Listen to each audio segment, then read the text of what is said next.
ہندوستان کے مسلمان کے اوپر جو مصیبتیں ٹوٹ رہی تھیں 100 سال پہلے، تو اس وقت اور کسی نے یہ لفظ سب نے سمجھا، لیکن میدان عمل میں صرف ایک آدمی آیا تھا، اقیم الصلاۃ، اور وہ تھے علامہ عنایت اللہ خان مشرقی۔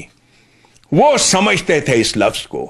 انہوں نے جب یہ 313 کے جتھے کھڑے کیے، بیلچوں والے افراد،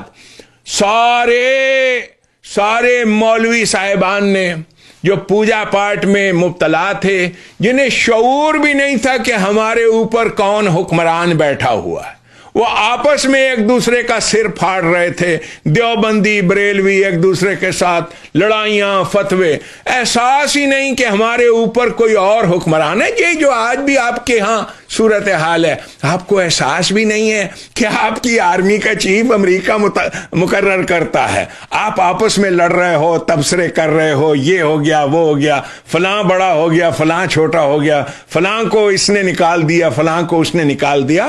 آپ کو تو کچھ شعور نہیں ہے، لیکن اس دور میں عنایت اللہ خان مشرقی نے اپنے اس پیغام کو عوام الناس تک پہنچایا، اور یہ خاکسار تحریک اسی اقام الصلاۃ کی ایک زندہ جیتی جاگتی مثال تھی۔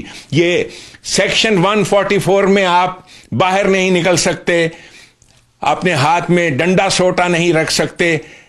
عنایت اللہ خان مشرقی بریلینٹ آدمی، انہوں نے بیلچے تھما دیے ان کے ہاتھ میں، اور بیلچے جو تھے ان کے جو لوہے کا حصہ ہے وہ جسے کیا کہتے ہیں، تلوار کی طرح تیز اور شارپ۔